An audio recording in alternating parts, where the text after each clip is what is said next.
Welcome to my first Q&A. My name's Harry, this is Fighter Fork, Fred's over there. Now, the idea of this video is going to be a two-part video. The first part is going to be on this here channel. The other part is going to be on my second channel. And I haven't really mentioned my second channel before. It's just called Harry Fisher. There's a link down below to it. The second part will be on that. Now, please subscribe to the second channel. Once I get over 1,000 subs, that channel then becomes monetized and a few views, obviously. Once I've monetized the channel, it basically helps my business. It helps me to create content and all that kind of stuff. So go over there, get me over 1,000. And the second channel, what the hell's the second channel about? The second channel is going to be forward driving, outdoors, everything tips. So how to put up an awning with one person, the difference between this awning and another awning, why I've chosen different things, just little bits and pieces. They're going to be short, they're going to be pretty rough and ready, but I just thought it was kind of an outlet for like my nerdier stuff. Yes, I love cooking, but it is certainly not all I'm about. I love camping more than anything. So cooking is just a big part of camping for me. Anyway, enough about that. Let's go on with the questions.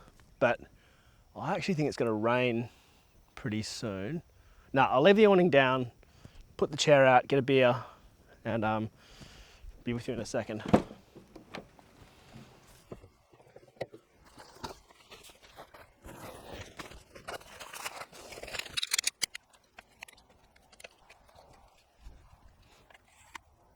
Best extra ever.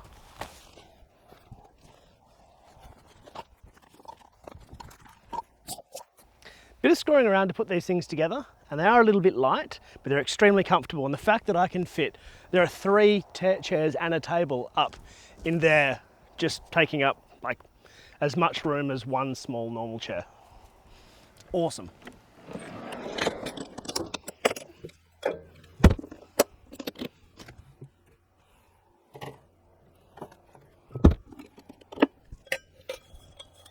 Oh, and the chair's called the Helinox Savannah. All right, let's get this camera sorted out. Answer some questions. Oh, you're such a delicate flower, Fred. Okay, now I've run these questions on my Instagram. If you don't follow my Instagram, head over there, give it a follow. That's where I'm most active. That's where you'll get, I post on there basically every day, answer your questions. I'm pretty active on there with DMs and stuff like that. I've also just started, I don't know if it's too premature to even say it. I've got a Patreon. So if you want to get involved with that, please do.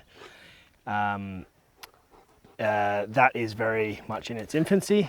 But I promise to, if you ask me any questions on that, I absolutely will respond within reason with recipes. Okay. Cheers, Colonial IPA.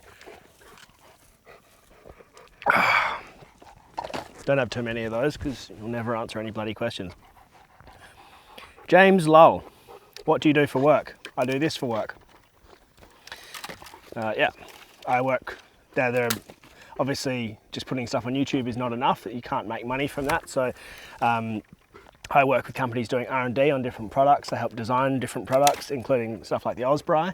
I make content for brands. So I'll make, film ads and things like that for brands, sell photos.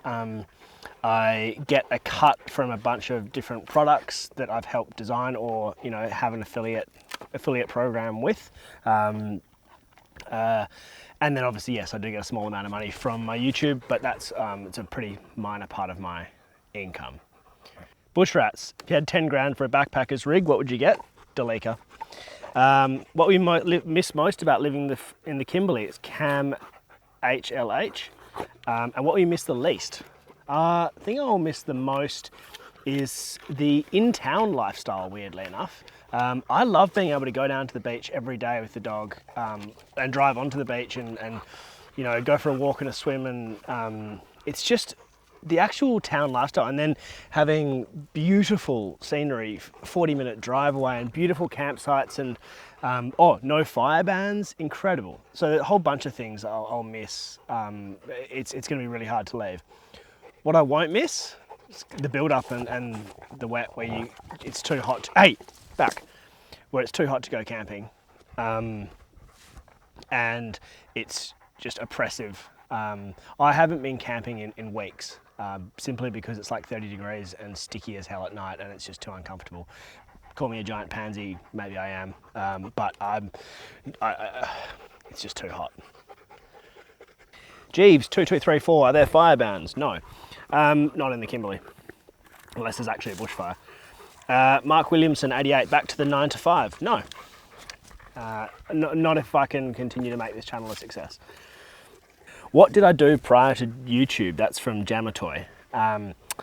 I did 7.5 years of finance and accounting. So I went to uni. I did 4 majors. I got a Bachelor of Commerce. I did 4 majors. So I did investment finance, corporate finance, management and entrepreneurship. After that, I worked at a company called Cordamentha doing corporate restructuring and insolvency. So we used to basically turn companies around, or in some cases liquidate and receivership. And I did some M&A stuff. After that, I was general manager of a software company. So I did Cordamentha for 7.5 years. Then I was general manager of a software company for about a year. And then I left that for a bunch of different reasons.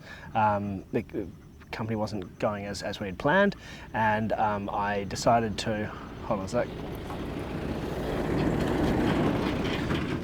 I decided to get a new job, and I didn't. So I had planned to, and then things just kind of kept going well with Fire to Fork, and I realised that there was light at the end of the tunnel, and I could actually make this a business that is sustainable. How do those camp chairs go for a non-skinny bloke? Don't know, I've never had a bigger bloke in one. I think they're 100 and, I'll put on the screen how many kilos they can hold. But I'd say in the savannah there's plenty of room, and you can also get the chair 1XL, which is really bloody wide, and that'd be fine for some of the bigger blokes. That was from Jay Diggity. When are you getting those big sponsored boats? From Alec Travelian. I would love a boat sponsor. Hey, keeps bloody banging my knee with the stick. Hey, leave it.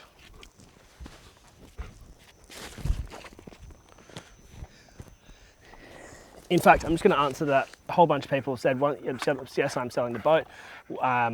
When I do sell it, I'm not going to replace it with anything yet. But yeah, look, longer term, I'd love to work with a boat company and have something bigger. But no mad rush at this stage. Maroon 105, what is the one bit of four-wheel drive advice you give people? That's a good question, actually. It's usually tyre pressures and don't use your tow ball for recoveries. And just, I always say take gear, go and just buy a couple of kits, air compressor, deflator, and a basic recovery kit. Even if you don't know how to use it, people out there will know how to use it for you. So it's good just to carry the gear so people can help you. Jack McWaters, is a 270 awning worth the extra money, and how does it handle wind? My 270 awning is worth the extra money and it handles wind amazingly. Most 270 awnings are not worth the money and they don't handle wind amazingly. I'm just gonna pick a random King's awning and a few other brands.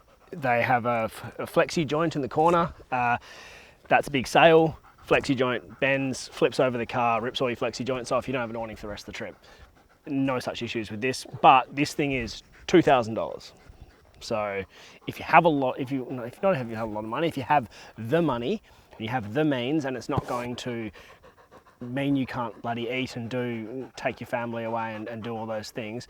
Look, if you can't afford to put diesel on your car because you're putting an awning on your car, your priorities are wrong. But if you've got a bit of spare cash lying around, you want something that's really bloody good and you go away a lot, absolutely, these things are awesome. People asking for spots. I don't give away spots, ever. Sorry. Louis Tonkin. Any tips for a new creator? Yeah. Find your niche. I do gourmet fire cooking in remote locations generally. That means that I am in a my competition is no one. I'm the only person who does pure fire cooking with gourmet ingredients in remote locations that I know of. So, you know, find your niche. If you love combis and, I don't know, footy and like surfing, like you integrate those passions of yours into a channel. Don't try and replicate what other people have. Don't try and compete with big channels, because honestly, it's just a waste of time. If I, you know, if I tried to make another four-wheel drive action, I'd be screwed.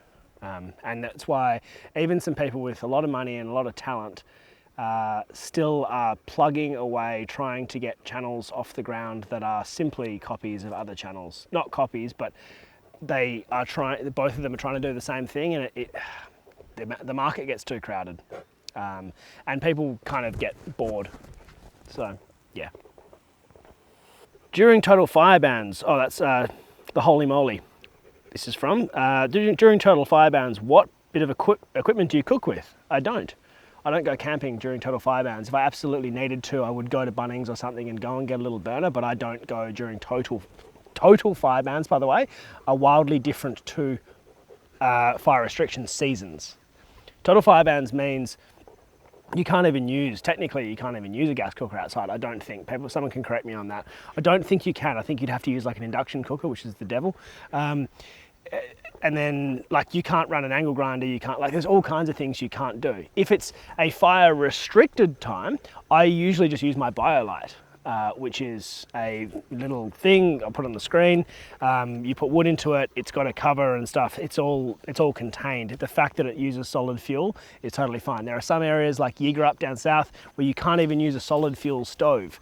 And in those places, to be honest, I camp outside of them so that I can have a fire and do my thing, because to me there's nothing more boring than sitting there with a soulless method of making food like a microwave or an induction cooker. Sorry to those people who use them. They don't entertain me and interest me at all. You know, it's like eating food from a servo. T Nardelli 20. Hey mate, was the front runner table worth the money? I think it's exactly like the awning. If you're spending that much money on a table and you use it once or twice a year, and it's going to stop you from putting diesel or petrol in your car or feeding your family or something like that, absolutely not. If you've got a successful business, or you've been working for a long time and you've got a bit of money, and the $800 odd that table kit costs is not going to kill you, it is the best table you can buy for camping. And I used to have a table that was worth over $2,000 from another company who I won't mention because the guy who owns it is nuts. And this thing is so much better than that table. So much better. So, yeah, depends how you look at it. All right, that's it for this video. If you want to see more, the second video is on my second channel right now. So go over, check it out on the second channel. Subscribe. If you can get me over 1,000 subs, that would be really, really good, because then it will be helping the channel and getting a little bit of money. Kibble into Fred's bowl, and beer into the fridge, food into the fridge, and diesel in the tank. It all really helps. So I'll see you in a minute.